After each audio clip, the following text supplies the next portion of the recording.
Olá, sejam todos muito bem-vindos à segunda aula do nosso curso de Leitura Inteligente. Eu sou o Vitor Riva, autor desse curso. E nessa segunda aula a gente vai dar continuidade a respeito dos níveis de leitura que a gente estava tratando na aula passada, certo? Nessa primeira aula que a gente tratou, a gente estudou um pouco, né? Falei um pouco a respeito das razões, dos objetivos desse curso. E falei sobre a leitura, o nível de leitura elementar, que é o primeiro nível de leitura, onde a gente separa os alfabetizados dos analfabetos.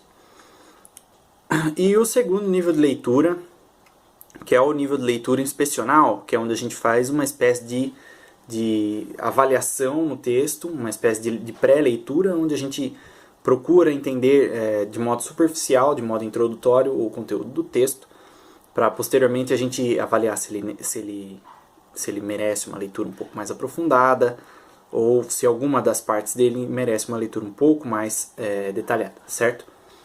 Esses dois níveis de leitura, eles ainda são níveis muito, muito inferiores, e o real interesse desse curso, ele é voltado para o nível de leitura analítica, que é o terceiro nível de leitura. Então, lembra como eu tinha falado, a gente tem uma espécie de círculos concêntricos, né? Então, você tem a leitura elementar no meio, a leitura inspecional em volta, e a leitura analítica ainda maior, englobando as duas outras coisas. Então não tem como você ter um nível de leitura superior, que é o nível de leitura analítica, se você não souber os níveis de leitura elementar e o nível de leitura inspecional. Tá? Então, qual que é o grande problema da leitura analítica? Ela é um nível de leitura muito trabalhoso, muito demorado, exige tempo, esforço, concentração. Não é uma coisa que todo mundo está disposto a fazer, certo? E nem todo livro também merece uma leitura tão aprofundada e tão dedicada igual a leitura analítica. Tá? Então não é todo livro que a gente vai pegar e a gente vai ler analiticamente. E também não é todo livro que a gente vai pegar e vai ler da mesma forma. Porque existem livros e livros. E já no começo da leitura analítica, né, dos primeiros passos da leitura analítica, a gente vai começar a entender a respeito desses diferentes tipos de livros, né?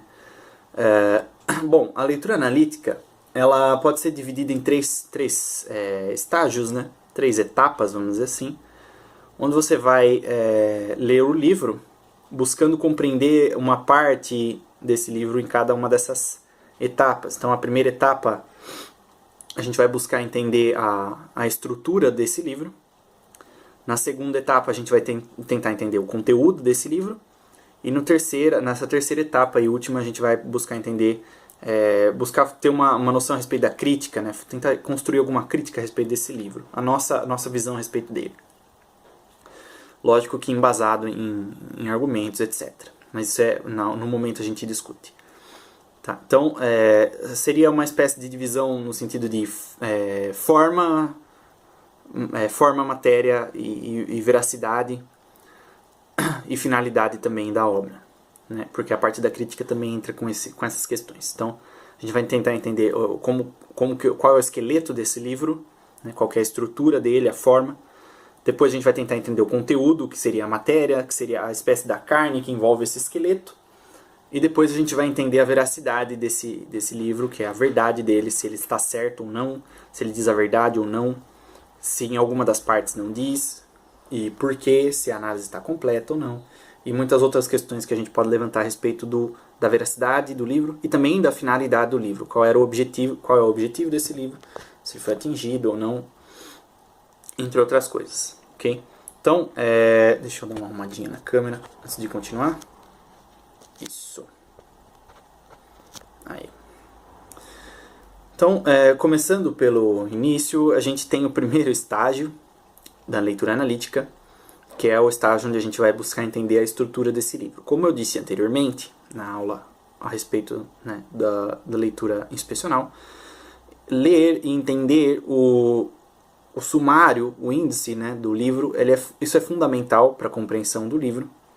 Se você estudar o índice, estudar o sumário do livro bem, você vai compreender melhor a estrutura desse livro e vai poder entender em quantas partes ele é dividido, né? Se ele tem capítulos, o que cada uma dessas partes trata, quais são os problemas que cada uma dessas partes levanta e trata, se resolve ou não, né? Quais são os principais argumentos dessas partes, etc. O primeiro, a gente tem uma série de regras que a gente pode colocar, que a gente deve seguir, com a intenção de atingir o máximo de compreensão desses livros que a gente dedica a uma leitura analítica. Não é todo tipo de livro que merece uma leitura desse tipo. Um bom exemplo a respeito de entendimento da estrutura de um livro,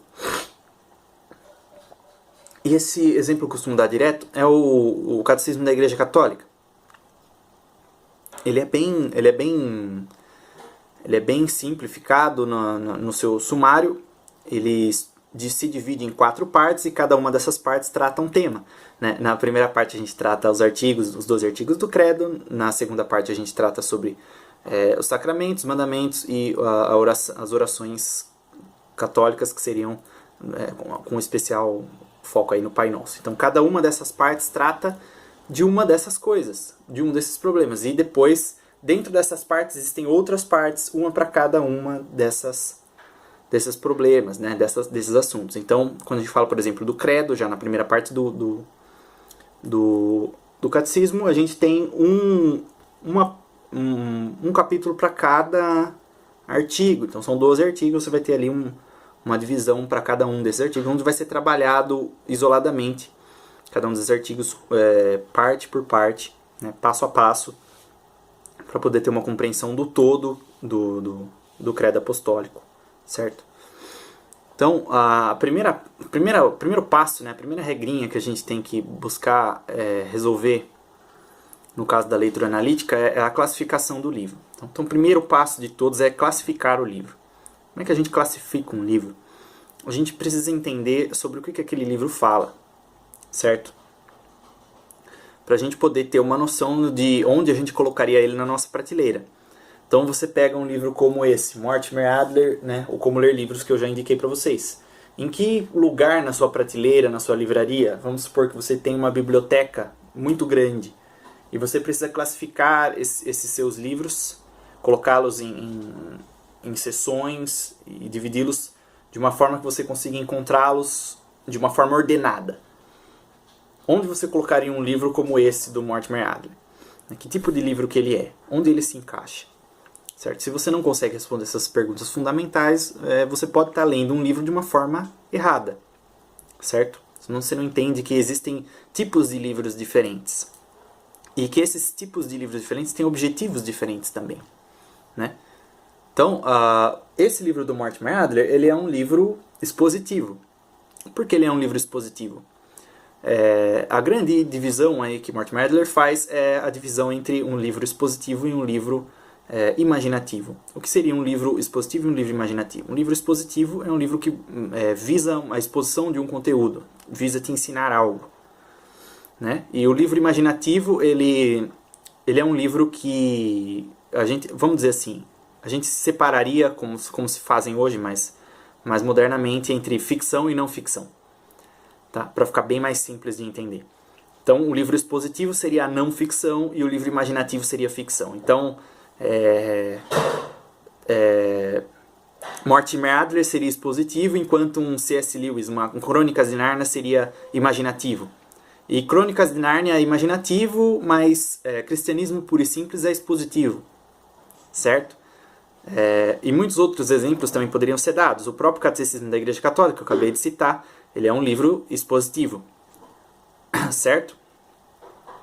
Então, a gente separa aí nesses dois grandes grupos, que seria, falando numa linguagem um pouco mais moderna, ficção e não ficção. O expositivo, o imaginativo e o expositivo. Certo? Então, se a gente tivesse que separar a nossa biblioteca em duas grandes seções, a gente colocaria um corredor no meio dela e colocaria para um lado, né, para o lado direito, por exemplo, os livros expositivos e do lado esquerdo os livros imaginativos. Certo? Então, sempre que a gente fosse procurar um livro, por exemplo, um Sherlock Holmes, do Conan Doyle, a gente ia procurar no lado esquerdo da biblioteca, porque você não iria encontrar um livro, né, uma história de detetive fictícia no lado dos livros expositivos. Só se ele tivesse ido parar lá por acidente. Certo? Mas vamos supor que a gente colocou ordem nessa nossa biblioteca e esses livros só podem, tipo de livro né, de uma história de ficção de um investigador, ele só pode estar do lado esquerdo, que é o lado da ficção, o lado dos livros imaginativos. Certo? Dividindo essa parte dos imaginativos, a gente pode pegar os livros imaginativos e separar eles em 3 partes também. Certo? Então aí você vai ter a parte da poesia, o teatro e a prosa. Certo? Então você pode perceber que isso forma uma escadinha. Certo? Então a gente poderia dividir o lado dos livros de ficção, os livros imaginativos, em 3 partes. Né? Uma seção com livros de poesia, outra seção com livros de teatro e outra seção com livros de prosa.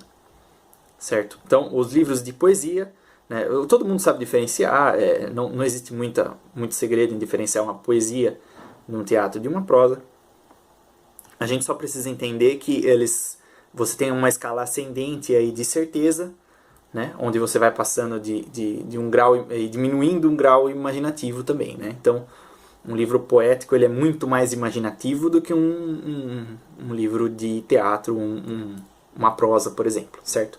Então, onde ficaria um Conan Doyle nessa posição, como eu acabei de usar o exemplo, né? Um livro de Sherlock Holmes? Onde ficaria um livro de Sherlock Holmes nesse nosso lado? Onde a gente procuraria? A gente já sabe que a gente vai na seção de ficção, né? Livros imaginativos. Mas em qual desses 3 lugares, nessas 3 seções? Evidentemente, a gente iria na parte de prosa, certo? Que é onde a gente vai encontrar o livro no formato de prosa, que é o Sherlock Holmes. Ele é sempre escrito nesse formato. Certo? Onde a gente encontraria, por exemplo, a Odisseia, ou talvez a Ilíada, né? Ou algum outro livro um Dante, né? Uma comédia, Divina Comédia, onde você encontraria esses tipos de livro. A Eneida, por exemplo, onde você encontraria a Eneida? Você encontraria ela na seção de poesia, evidentemente, certo? Aí você poderia separar de acordo com uma ordem, sei lá, cronológica ou alfabética, mas dentro dessa seção você vai encontrar nos livros de ficção, ou nos livros que a gente chama, né, de livros imaginativos, você vai encontrar a Eneida, ou a Odisseia, a Ilíada, esses livros poéticos você vai encontrar na seção de poesia. Então é ali que você deveria colocá-los.